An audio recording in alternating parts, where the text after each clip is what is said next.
Olá, tudo bem com vocês? Sejam todos bem-vindos a mais uma aula da nossa série As Armadilhas da Pornografia. Nós estamos na nossa 14ª aula de uma sequência de quase 20 aulas sobre essa temática. Eu gostaria muito que você, antes de nós entrarmos propriamente aqui no nosso estudo, que você pudesse se inscrever no nosso canal, caso você não seja uma pessoa inscrita, para que você recebesse diariamente os vídeos que nós postamos. Também gostaria muito que você pudesse curtir esse vídeo para que ele se tornasse relevante e chegasse ao maior número possível de pessoas. E ao mesmo tempo que você pudesse compartilhar o vídeo, se você entende que esse vídeo já compartilhado por você vai chegar nas pessoas certas para que esse conhecimento também possa abençoar a vida delas, tá bom? Nesse 14º vídeo nós vamos falar sobre uma palavra muito séria da parte de Deus com relação à questão do consumo de pornografia.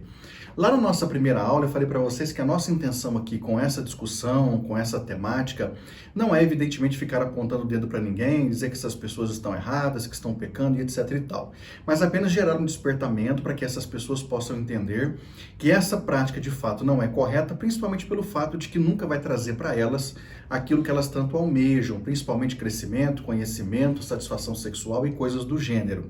Então, nessa aula de hoje, eu gostaria de ler com você alguns versículos bíblicos que estão justamente na carta que Paulo escreveu aos Romanos, no capítulo 1, que é um capítulo que muita gente que sofre de problemas do âmbito sexual não gosta, sob hipótese nenhuma, de ler. Muitas vezes as pessoas pulam esse capítulo com receio de repente, de fato, obterem tanto conhecimento na área, a ponto de não poderem mais praticar aquelas ações que elas gostariam de praticar. Então, por conta disso, nós vamos ver aqui alguns poucos versículos que vão nos dar o conhecimento devido, a fim de que nós possamos saber como é que Deus pensa sobre essa questão do consumo de pornografia, tá bom? O versículo 18, por exemplo, diz o seguinte: portanto, a ira de Deus é revelada dos céus contra toda impiedade e justiça dos homens que suprimem a verdade pela injustiça. Ou seja, o que nós estamos querendo aqui com esse versículo bíblico dizer para você? Justamente o que Paulo acabou de dizer de modo muito claro. A ira de Deus é manifesta na vida de todas aquelas pessoas que, de uma ou de outra maneira, acabam substituindo aquilo que é justo pelo que é injusto, aquilo que é correto pelo que é errado. As pessoas tomam a decisão muito particular, as pessoas tomam a decisão de forma muito acertada, segundo a sua concepção, de que realmente elas podem e devem praticar determinadas coisas porque aquilo seria o melhor para a vida delas. Só que como Deus tem mandamentos na sua palavra que temos que obedecer, quando nós infligimos esses mandamentos, nós quebramos os mandamentos e protocolos, nós então acabamos pagando um determinado preço por conta disso, tá bom? E o Senhor Deus então vai dizer que a sua ira é manifesta, e essa ira manifesta nem sempre é um julgamento específico, como muita gente imagina. Deus vai pesar a mão em você, Deus vai te castigar, Deus vai te colocar numa cadeira de rodas, Deus vai te colocar numa cama adoentada. Não é isso. Talvez você não consiga entender, mas a ira de Deus é manifesta principalmente quando Deus literalmente deixa a pessoa andar segundo o próprio curso da vida que ela escolheu para viver. O que implica que a pessoa vai andar sem rumo e, consequentemente, vai sofrer muito por conta disso. Porque quando você tem Deus na sua vida te orientando, com certeza o seu caminho é bem diferente do que um caminho que você trilha sozinho através dos seus próprios pensamentos, desejos e decisões, evidentemente. Depois, versículos 19 e 20 diz assim: pois o que de Deus se pode conhecer é manifesto entre eles, porque Deus lhes manifestou. Pois desde a criação do mundo, os atributos invisíveis de Deus, ou seja, seu eterno poder e a sua natureza divina, têm sido vistos claramente, sendo compreendidos por meio das coisas criadas, de forma que tais homens são indesculpáveis. Isso quer dizer o quê? Isso quer dizer que, na verdade, quando qualquer pessoa, toma a decisão de errar, principalmente ferindo mandamentos de Deus, ferindo ordens de Deus, não há como, de certa forma, se desculpar diante desse Deus, porque o próprio Deus e as suas obras são manifestas por aquilo que ele criou. E dentre tantas coisas que Deus permitiu que existisse, né, para o nosso crescimento e, evidentemente, para somar dentro da nossa perspectiva de conhecimento, está a palavra de Deus, a Bíblia Sagrada, que é um livro composto de pequenos 66 livros, dentre eles a Carta aos Romanos, e na Carta aos Romanos, o primeiro capítulo que está justamente mostrando para nós que Deus não tolera desculpas por conta das decisões erradas que as pessoas tomam. Por exemplo, essa decisão de deixar o certo, que seria uma sexualidade saudável dentro do casamento, simplesmente para o consumo da pornografia. Depois, o versículo 21 diz assim: porque Tendo conhecido a Deus, não glorificaram como Deus, nem lhe renderam graças, mas os seus pensamentos tornaram-se fúteis e o coração insensato deles obscureceu-se. Ou seja, tudo aquilo que Deus é, no sentido do conhecimento que nós podemos ter, até onde nós podemos alcançar, as obras das suas mãos e principalmente a sua vontade pela palavra que já está manifesta, está às claras, muito à mão, como a gente costuma dizer, para que nós possamos entender qual é a sua vontade, e a sua vontade sempre será melhor do que a nossa. A grande questão, repito, é que as pessoas decidiram literalmente virar as costas para Deus e tomar suas decisões da maneira que elas entendem como é o mais correto, e portanto elas vão fazendo aquilo que não deveria fazer. Depois nós temos ainda versículos 22 e 23, que vão dizer assim: dizendo-se sábios, tornaram-se loucos. Olha só, deixa eu só virar a página aqui. Dizendo-se sábios, tornaram-se loucos, e trocaram a glória de Deus imortal por imagens feitas segundo a semelhança do homem mortal, bem como de pássaros, quadrúpedes e répteis. Ou seja, as pessoas, por conta de simplesmente virarem as costas para Deus, resolveram até deixar de colocar Deus no altar da sua adoração para colocar outros deuses. E esses outros deuses nem sempre são deuses como a gente costuma ver, de ouro, prata, de outro tipo de metal, de pedra, de madeira, não. Muitas vezes esses deuses podem ser as próprias decisões das pessoas. A pessoa se acha tão autossuficiente que ela diz que não precisa mais de Deus, dos seus conselhos, da sua orientação, da sua direção, e portanto elas acabam adorando a si próprias, tomando decisões como se elas fossem autossuficientes, no sentido de terem a condição de entender o melhor caminho para elas, quando isso na verdade não é fato, porque se nós temos um Criador, esse Criador com certeza sabe o que é melhor para nós. Versículos 24 e 25 diz assim: por isso Deus os entregou à impureza sexual, segundo os desejos pecaminosos do seu coração, para a degradação do seu corpo entre si.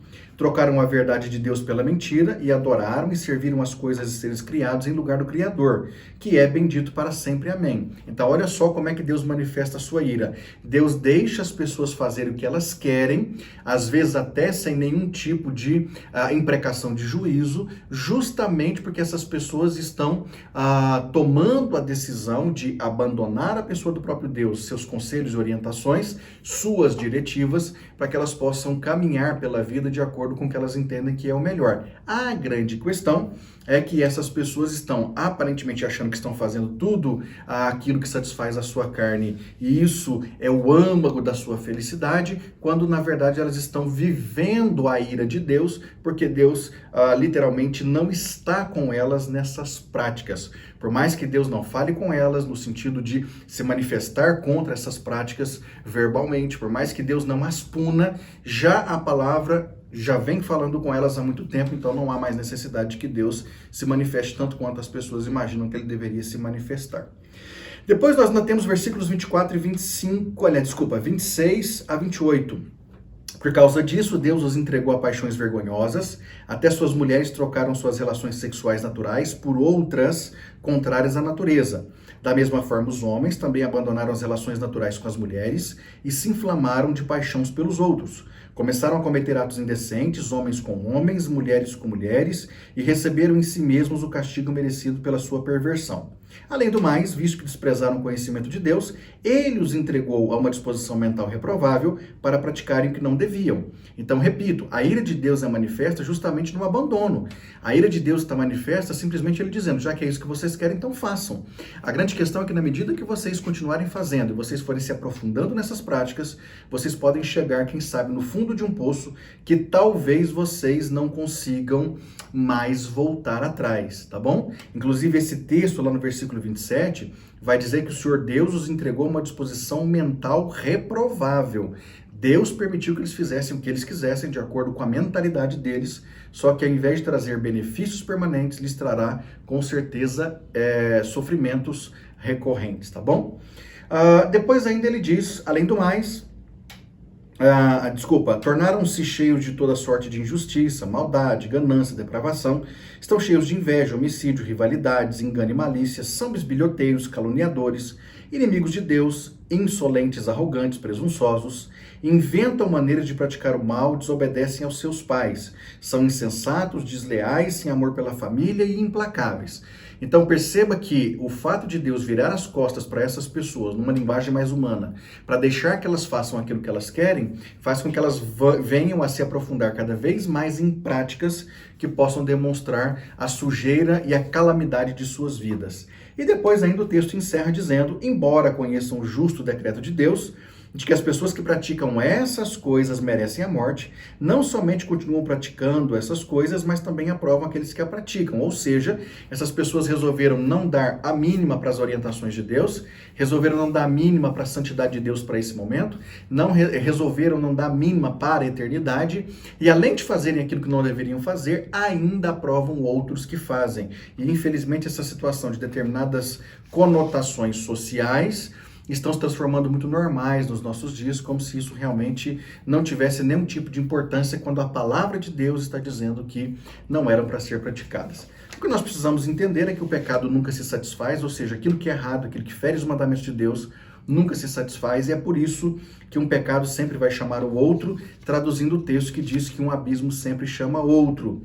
A pornografia sempre vai atrair mais e mais corrupção mental e emocional. Quanto mais a pessoa consome, mais ela se aprofunda nos desejos e no consumo dessas situações. Esses aprofundamentos podem gerar, dentre tantas coisas, problemas de relacionamento, a exemplo de agressividade, de abusos, de isolamento e outras coisas, principalmente com o cônjuge, e determinadas situações também de relacionamento para com o próprio Deus. Pode gerar rompimento de relações saudáveis, principalmente com o cônjuge, porque de repente pode vir até um divórcio por conta de, quem sabe, uma das partes estar consumindo tanto pornografia e a outra não aceitar, e de repente, como não há o abandono, pode vir o divórcio. Culpa e vergonha, transferência de responsabilidade, como nós falamos lá atrás, engessamento da vida, porque às vezes o consumo de pornografia está tão exagerado que engessa a vida da pessoa, que para a pessoa, escravidão emocional e física e daí por diante. Então o que eu quero dizer para você é que, segundo a Bíblia, mas segundo também o que eu tenho de experiência como profissional que acompanha pessoas no seu dia a dia, eu posso falar para você com toda certeza e convicção, através do conhecimento que eu tenho, que consumir pornografia, principalmente em grande quantidade, como muita gente faz, não traz benefício para elas como elas imaginam. Eu gostaria que você pensasse nisso, porque na verdade, quem sabe você está andando por um caminho que talvez para você seja muito interessante, mas que no futuro vai te trazer dissabores e amarguras impressionantes que você não gostaria de participar se soubesse delas, tá bom? Pensa nisso e fica aí comigo para a próxima aula.